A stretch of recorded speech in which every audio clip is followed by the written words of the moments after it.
good, man? How ready to start this? Are you excited?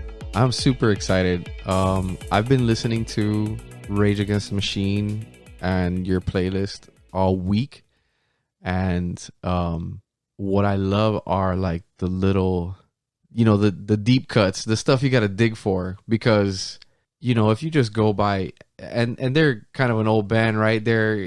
When they came out, there was no internet. No. There was no internet. I couldn't go and listen to Rage Against the Machine's entire catalog, which I guess at the time wasn't much. And still isn't. Yeah. But, I first heard Rage Against the Machine in my buddy Fred's car, Toyota Tercels, little white two-door. And it was Bullet in the Head. And I just, within the first couple of lines, he says swastika. And I was like, wait a minute. Why is this guy rapping about swastikas? Yeah, like it's jarring to hear. Yeah. And he's rapping about it. So like it's normally like you don't hear. Yeah, people aren't rapping about that stuff on the radio. Exactly. It's just not so. And then, he starts talking about the feds and a drive-by, and you're like, wait a minute, what is this? I'm like 12 years old. This is like peak X-Files watching for me. So I trust no one. And this guy's on my wavelength right now because he's talking about the government. And then I think I saw the video for, is it Freedom? Where it talks about how the Indian reservation gets like ransacked by the FBI and stuff. And I was like, whoa. I mean, the music is almost... It acts as a catalyst for the message. Yeah, you come for the sound. Like, that's what got me into them, is hearing the Bulls on Parade for the first time. I was a late bloomer, if you will. But seeing that video one time, because I used to hate, like every so often I'd be playing Mortal Kombat, I would just pause it. Like, I would just get, like, I'm tired of looking at the screen. I'm going to switch over to MTV. And it was the premiere for Bulls on Parade. Dude, what's this sound? Like, it sounds urgent. Right. Like, not just the phrasing of those words, Bulls on Parade. Like, there's something happening. There's something that's going to happen. Be aware. And then the sounds of the scratching guitars, you're like, yo, what is going on? But I didn't dig too far deep into the message until later on, until when I got the album. Then you see the list of, or it's not a list, but you see all the books spread out on the back of the Empire thing. Right. Some incredible books on there, too. The Anarchist Cookbook, right? That was, everybody in high school was trying to get their hands on that one. What was all, smoking banana peels and stuff. Well, yeah, man, that was Bulls on Parade was it for me. I mean, it wasn't in the back of a car. It didn't sound like super dope. It was on... Oh, trust it. TV at home. A Toyota Tercel does not sound super dope. Let me tell you. I'm sure it sounds better than the whatever cheap radio brand my grandparents had at home that I somehow rigged into a surround sound for my TV. The same way I did the instrumental Nine Inch Nails tape with a Pinocchio story over it. Oh, yeah, I remember that. Oh, yeah, man, it was such a jarring sound that came out of that TV. It's almost like you were doing yourself a disservice by not digging just a little bit more. If it's not for you, you can just listen to it at surface. It struck a nerve for me being Cuban. Yeah. The first thing was like, oh, controversy, with the Che Guevara image. You're like, oh, wait a minute. There's a little more here than what you think. So the last thing on my mind was trying to hear a message that later on in life, because a lot of it is like, bro, just Zach, chill. If you are somebody who does listen to the lyrics and you want to like dissect what he's talking about and go find out about, like I said, like the Indian reservation, the Pine Ridge, I didn't know about that. And that'll open your eyes to things that maybe otherwise you wouldn't see. But, to your point where you didn't catch on until the second album, and everything that I heard of the first album was like secondhand. Like, I never read about them. A friend had the tape. And on MTV, I was up very late at night. Like that kind of stuff only came on like after midnight with like Liquid Television and Headbangers Ball and Beavis and Butthead. Beavis and Butthead, stuff like that. Yeah. I do remember when they were on SNL. They were on SNL one time, and I recorded it. I used to record. That's exactly why I have it hanging upside down. Oh yeah, paying homage to that. What you're just mentioning. But I would record the episodes that had, you know, like the Beastie Boys and Rage and comedians that I liked. Jim Carrey was on with like Soundgarden or something one time. What? And I had those recorded on VHS, but I remember the Rage one, Steve Forbes, who was running for president at the time, was on the episode. They got kicked off. They only got to play one song, Bulls on Parade, right? Because they unfurled upside down American flags on their amps. The network did not approve. Yeah, they were not with the shits on that one. They were not. And I think they're one of maybe 3 or 4 artists that have not done a second song. Because I don't think Sinead O'Connor did a second song. Or she did that at the end. But there's very few people. I know I've seen... was that when she ripped up the picture of the Pope? Yeah. That was on SNL? Yeah. Oh, man. I mean, it needed to be done. SNL is an American Touching institution. little boys is never cool, man. Oh, jeez. I don't care about your level of power in the Vatican or how close to divinity you are. You shouldn't be above the law. But hey, that new Pope's getting him though. Yup. He's like, nah. Where's he from? Is he Polish? Is that the Polish one? I don't know. But see, that's what Rage does, man. It gets the floodgates going. It gets you talking about the injustices. The many injustices. And it gives you enough for you to feel empowered to want to dig further. It's fight music, that's for sure. Yeah. It's like, it'll get you going. Yo, your blood pumping. You having a low blood sugar? Put on some Rage. It'll get you going. Gonna go to your what's the stupid thing people do on the bike? Pedal? Not pedal, but what's it called? Spin class. Spin class. They go spinning. Yeah, it's on your spin playlist. Rage Against the Machine. I used to go to Orange Theory, and there was a guy who played Cypress Hill one time. I was impressed. I think I was at that one. Because I went with you guys when you guys were living in Miami Lakes. Yeah, we go right here. Mm-hmm. Yeah, I had to do one of these like dry heave off to the side. I'm like, I'm not sure if I'm gonna throw up yet. That's tough. This guy's intense. It's good music, you know, and that's part of the Rage connection, and that's what I was about listening to at the time. Was like a lot of Cypress Hill. You know, it was an interesting time for music. Grunge was happening, but rap was hot, and it seemed like they just kind of like grabbed both of those things and were like, we're gonna make this work, and they really did. I mean, because they preceded all the rap rock groups, right? They released before Korn, the Korns, and the 311s. Who else was out there? Maybe the 311 around the same time Rage was first either getting together or already coming out. Right, but they were still kind of like... Yeah, they were still in Omaha. Yeah. They were, I mean... Yeah. But they weren't as heavy. They definitely weren't as heavy. No, they were funky. They were pretty funky, yeah. It almost reminds you of like early Chili Peppers. They're like a beach band. They're like the new versions of the Beach Boys, where Rage was like, what was Rage? Like if we were to compare Rage to like, you know, the generation before. The closest thing probably Public Enemy. Public Enemy, okay. Because most of their songs had that same siren alarm sound. Right. Like there's always, to me, in both their music, and which is, as fate would have it, they would join forces and create the Prophets of Rage. Prophets of Rage, you know, and I was listening to some of that on your playlist. That's right. Don't forget to check out the curated playlists on whatever streaming platform you use. I think we've got them all covered: Apple Music, Spotify, YouTube, Google Music. No, Google Music doesn't exist, and it's a damn travesty, is what it is. Because YouTube Music is terrible, but that's for me to complain about on social media and Twitter and shit like that, and not be heard. Yeah. Oh, I've given them plenty of feedback. Let me tell you. You've shaken your fists enough. But we have curated playlists for everything that is Rage Against the Machine and that involves the members of Rage Against the Machine and Prophets of Rage, which I feel like I should like more, because it's Be Real is in there. It's super niche. Like, you really got to be in the mood for Yeah. it. That's like the Don't Tread on Me from 311. You really got to be in the mood for that album. Oh, God. Right. Every band has that album. Metallica, I really got to be in the mood. I mean, Metallica has a stretch of albums. Here's some Metallica. Well, yeah. But yeah, Prophets of Rage, I don't know. Maybe it's Chuck D. I was never a big Public Enemy fan.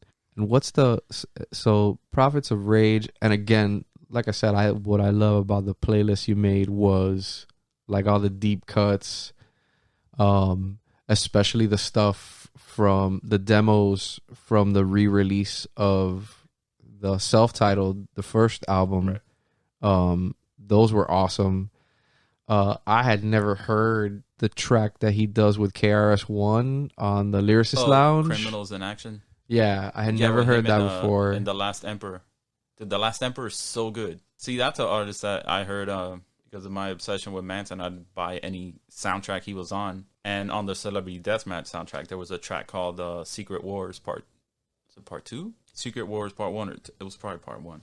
And it's him putting rappers against X-Men characters. And then, like, I would try to follow him, but it was around the time where there really wasn't, like now, where you can just hit the little magnifying glass and go, yo, entire existence of music, please help me find this one artist. All the news in the world about this artist, please, now. Now. Now.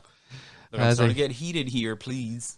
1.2 seconds for 1 million search results is just too long, Google. I'm switching back to Firefox. I'm a Safari soldier over here. Oh, Safari. I'm all Androided out, so I use just Google everything. Whatever. I don't care. I'm not trying to hide anything. Me either. You can have it all, Google. And you could have it all.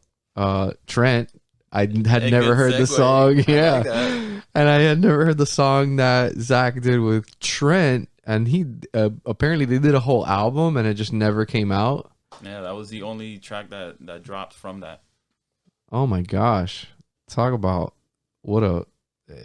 that's a treasure right there. And how is that one song better than the entire Saul Williams album Trent did with him? Yeah. The inevitable rise and fall of Niggy Tardust. That album's pretty good. It's good, especially that U2 cover. But it sounds like Trent and Saul Williams. It does not sound like We Want It All. Some great stuff. And I never the Street Sweeper Social Club. I never really listened to that. And I heard some of those tracks that you put. I guess you picked like the best tracks of that. Because to me, like, as you can see, it was only 2 of them. Yeah. But they do? One album? An EP and an album, yeah. And then the stuff, and they were good live. Oh, I'm sure. Listen, I don't doubt any band that had Tom Morello or the entire Rage crew in any capacity. Yeah, I mean, Audio Slave. Come on, I wish I would have seen Audio Slave. Those first 2 albums that they released were wow. I mean, Chris Cornell, man, one was pretty solid. Third one was good, but it's almost like the run that Rage had. Right. Where the first album, you're like, holy shit, this first album is so good. And then they had their second album, Out of Exile. You're like, dude, I didn't think they could even make an album anywhere near what they did on their first one. What was the name of the third one? God, I don't have this shit right in front of me. Yeah, I don't know. The one with the original Fire on it. Yeah, that was like my least favorite one. Oh, Revelations. Those first 2 though, man. Wow. But it's Chris Cornell too. So it was just like, it was the perfect mix of Chris Cornell and the energy that the guys in Rage bring. To me, their second album was probably their best. Yeah. Because I think that's when they came into their own sound. They stopped sounding like Rage Against the Machine without Zach and with Chris Cornell. And then they sounded like Audio Slave on their second one. And then they took it somewhere else on Revelations. Like, they furthered that same sound. Like, the same way Battle of Los Angeles evolved from Evil Empire. Like, that was the only logical sonic step they really could have taken. And then when I start thinking about, when I get that itch, I'm like, man, I wish they would have dropped a 4th album. And then you hear Renegades. Renegades is good. They're good covers. Some of them you're like, I don't give a shit, but they're good. But could you hear a Rage album sounding the way they were playing on that? Maybe it's because they were covers that it sounded a bit stagnant. It sounded like their heart wasn't in it. Like they were just doing it to either fulfill contract. Right, just to crank out some hits. I mean, you know, it's fun to play covers, especially if you're going to kind of like change it, you know, kind of you want to try and make it your own. So I could see why they would want to make something like that. A lot of people do cover albums. But again, Metallica did a couple of cover albums, right? Yeah. Garage Inc. was all covers. And, you know, it's, you know, covers. It's covers. Oh, I love covers. Don't get me wrong. It's covers. Covers are, you know. Wait till we do an episode on covers. I've been got that playlist ready. But, yeah, dude, the Prophets of Rage, it could have been a cool, it was a solid project, but I don't think that was going to go past that. I think it was to fill a void that either Zach couldn't or didn't want to partake. Right. Didn't feel the need or the importance to sit there and put the effort. That was all after Audio Slave, right? Yeah, it was way after. It was around the time that they were buzzing about getting back together. Right. Like they even had their countdown to the Prophets of Rage was on the Rage site. Oh. And even Tom Morello was on record saying if Zach comes back, it'll be Rage Against the Machine. Until then, it's Prophets of Rage, which it gives it an open door feel. Yeah, it lets them kind of do whatever they want to. And Tom Morello stays working. That what was that album? Something Atlas? The Atlas Underground? Yes. That track, electronic album. The track that's on our playlist, the Rabbit's Revenge or whatever. Oh my gosh, I just love anything so Big good. Boy. Yeah, make another Outkast album, please. Probably one of the best shows I've ever seen. I've never had the good fortune of. I saw them at a festival. They did that one reunion tour. I saw them at a festival in Tampa, Big Guava Fest. I don't even know if they do that festival anymore, but we essentially went to go see them. And on the same day was Cake. So, oh my God. Yeah, Cake is great. If you love to see Cake. I've seen Cake a couple of times. Damn you. But it was so great because on the fairgrounds, there was like this gymnasium, a basketball gymnasium, and that's where Cake played. So they played, like it really felt like a high school concert. That's so awesome. With Cake there. Oh, it was so great. But we share a concert memory. Yeah, which is the original reason why you even called for this entire show to even start. Just so we could talk about this Rage Against the Machine show, because this was like at the probably the height of Battle of Los Angeles was out already? No. Hell no. This was they were touring for Evil Empire. They were still touring for Evil Empire? And I believe that was the last show that they did with Wu-Tang. Yeah. I know it's the last time all 9 members were on stage. Yes. So the lineup for that show was of a little known band at the time called Atari Teenage Riot, which I found out about somehow through the Beastie Boys. I don't know if it was like through their Grand Royal magazine that I used to subscribe to. Like when they had their own label, they used to release a magazine for it. And I think I read about Atari Teenage Riot in there. And I remember going down to South Beach and going to Uncle Sam's to find one of their albums. Gem of the beach. Yeah. And if you know what Uncle Sam's is, you're fucking old, because that shit's been like a bodega for like a decade now. Has it been a bodega for real? Yeah, it's been a bodega for a while. I think that's what it is. It's like a little next to that sad. Weird vintage trinket store and the sushi place. But I remember that was the only place I could find the damn thing. Like, I couldn't go into the mall and find Atari Teenage Riot. And I found some Germany version release of their album. And at that time, it was like $25. And I was like, dude, $25? I was like, this shit better be good. And it wasn't that great. What, the album? Yeah, it was okay. Like it's like gabber, it's like hardcore techno and screamo, and it was way ahead of its time. Yeah, I think. Burn Berlin Burn. Burn Berlin Burn. Yeah, Deutschland Has Gotta Die was one of the big songs. I think they were on the Matrix soundtrack. They were on some soundtracks. They were on the soundtrack for Spawn. Were they? They were on the Spawn soundtrack? No, was it? That's a hell of a soundtrack, by the way. Yeah, I think it was them. No. Was it them and Slayer? No. Or was that Silverchair and Slayer? The Silverchair song was so somebody else. I know. But whatever. They were good. But they were just like hardcore. It was like it was crazy. Again, just like ahead of their time. This was before I had even, I guess Prodigy and Chemical Brothers were already out kind of doing the techno rave stuff. Yeah, like that it was super glitchy and noisy. It was hardcore electronic. It was, yeah. Like you really got to be in that headspace to be able to tolerate 1 million beats per minute. It was, because that was a steady, like the machine is crying for help. Like that's what it always sounded like to me. Yeah, it was.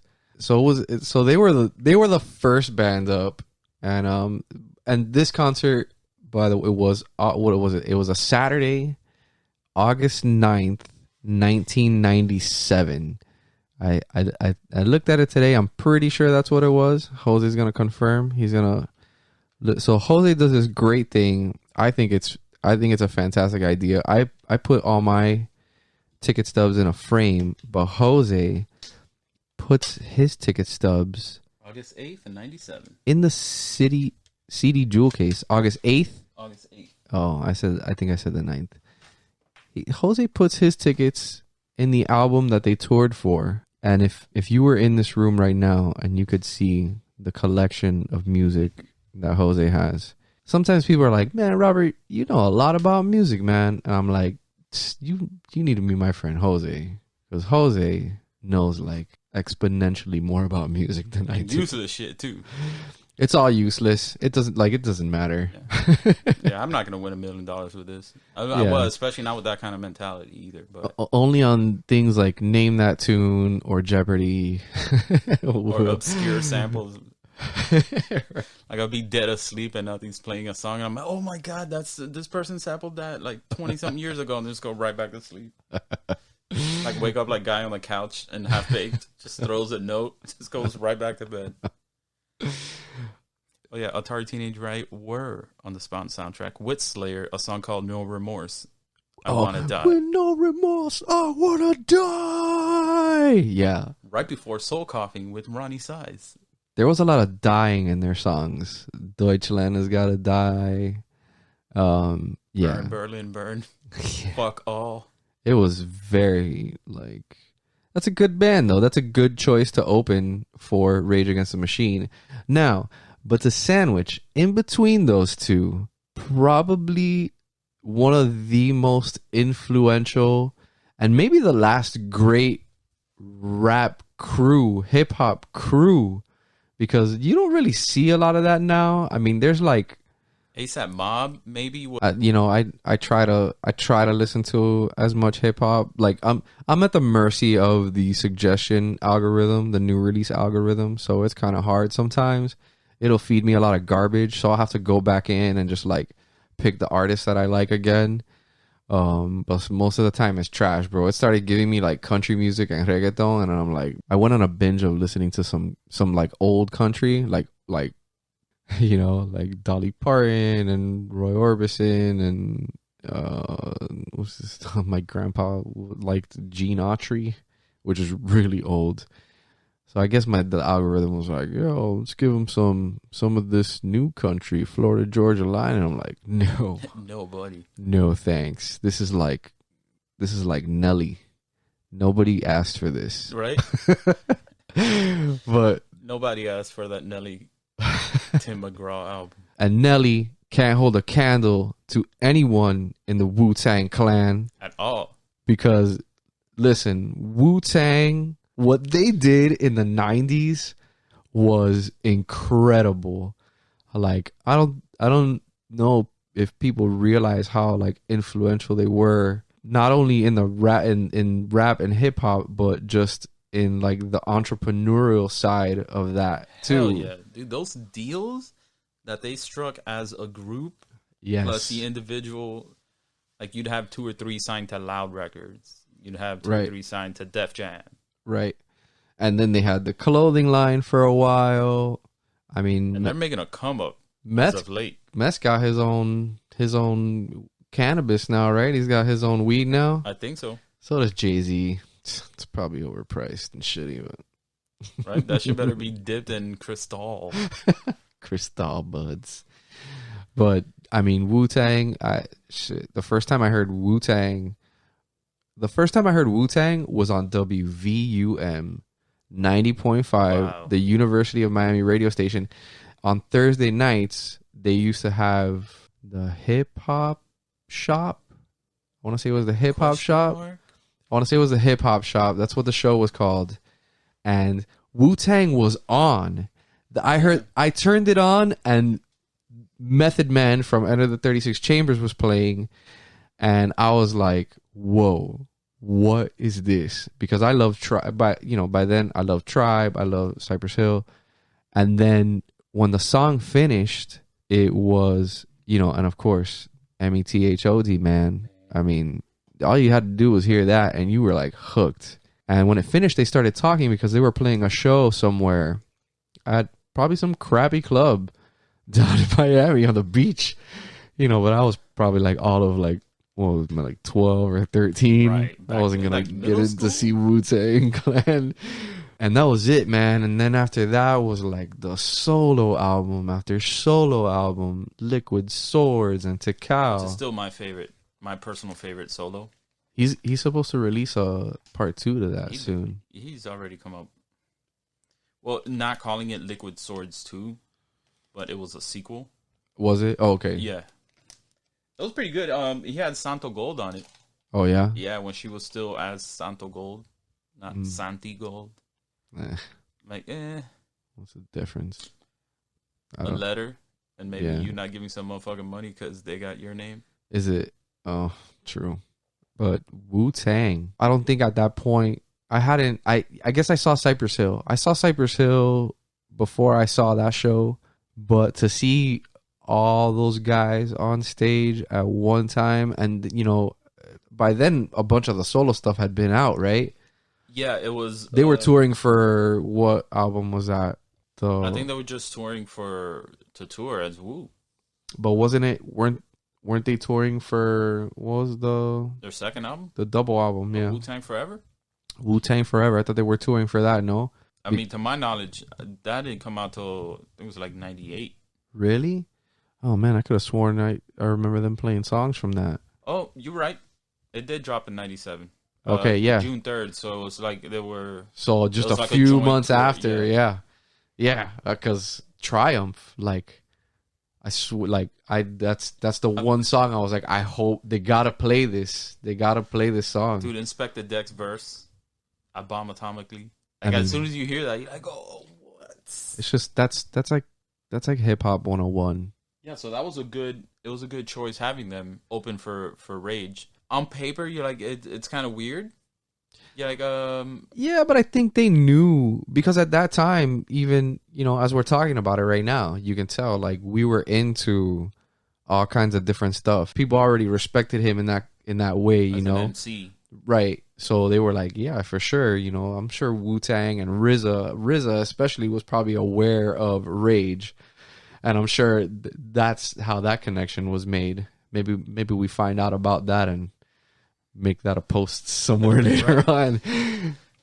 Oh, we'll find that out on the second season of the American Saga, the Wu-Tang story. Oh, I gotta watch that.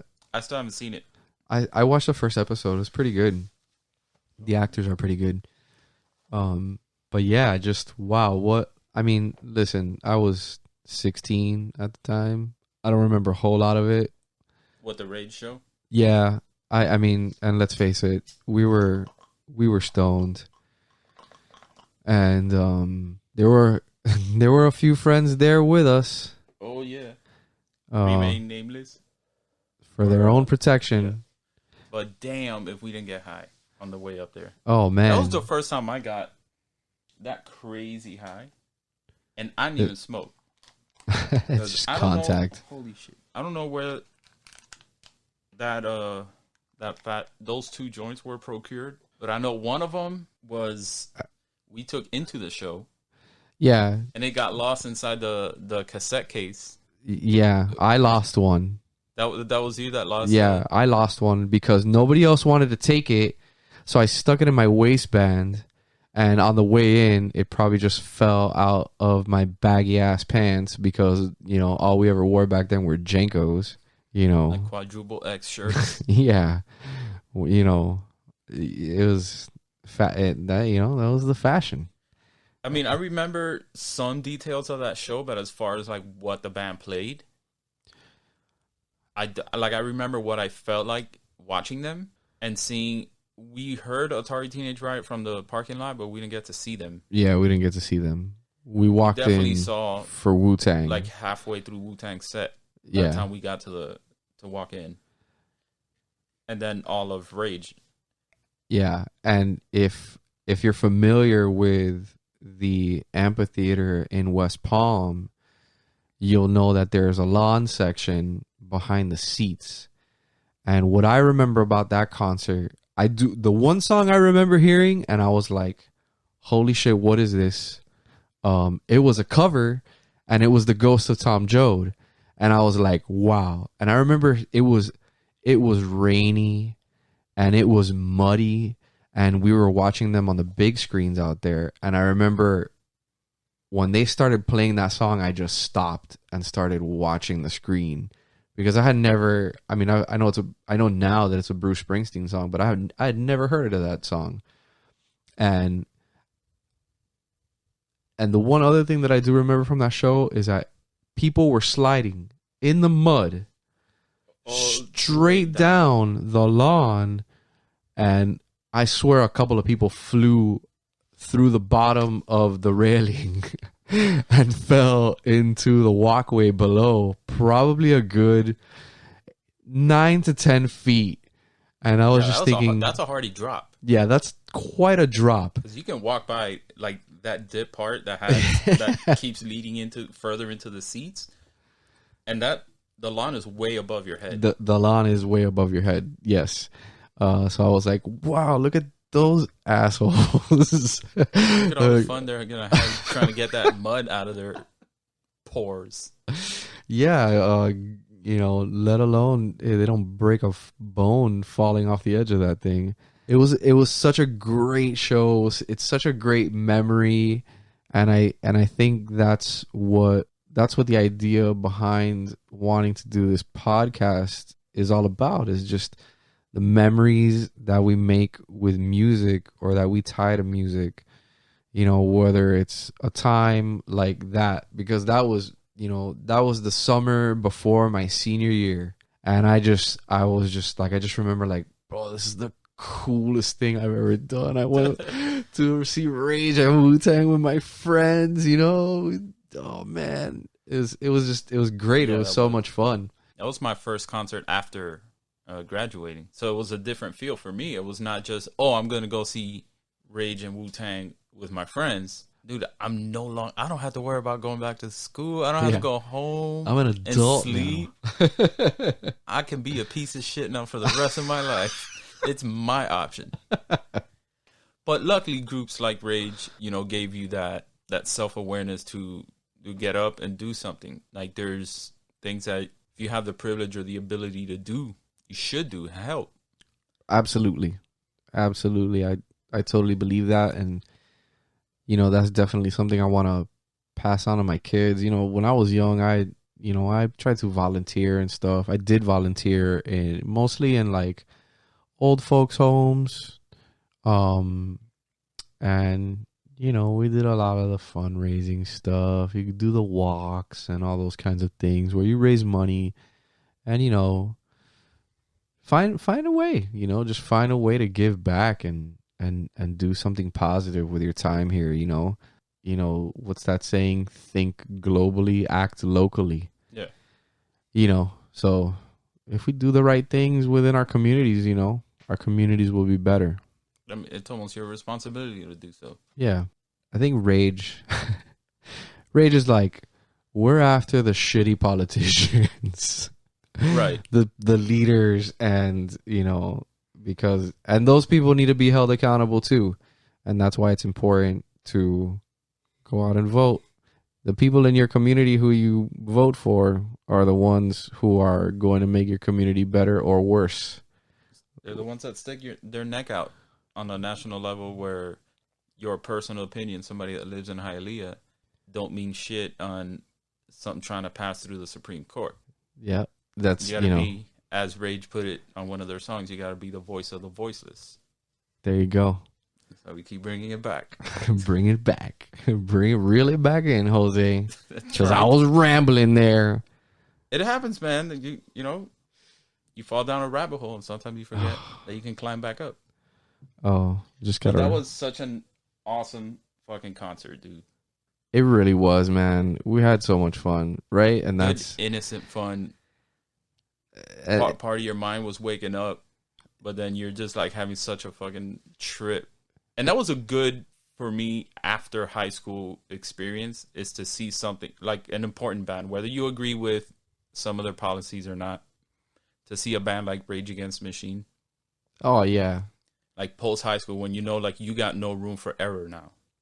Right. Like, right. You now have the receipt for your fuck ups in your hand at all times. That's right. You didn't want to waste your money on a bad show. Or you don't want to waste your money on a bunch of CDs like I have, unfortunately. So as you can see, I did not learn my lesson. I didn't put the things that they awoke in me. I never put that shit to use.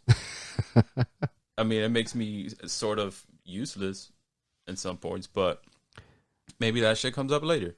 I mean, maybe it's helped me, giving me the building blocks. Listen, by supporting Rage and buying their albums, you're kind of supporting the cause too, right? Getting the word out there through music is just as important as, any other way of speaking out against atrocities to humankind. The human peoples, the populace. But, man, I really hope they do put together another project and not Prophets of Rage. Like, I want... Well, they were supposed to go on tour before COVID. Wah, wah. COVID sucks. Get out of here. What's wrong with them? Yeah. COVID sucks. Go I can't home, wait. COVID. You're drunk. You've overstayed your welcome, buddy. Yeah.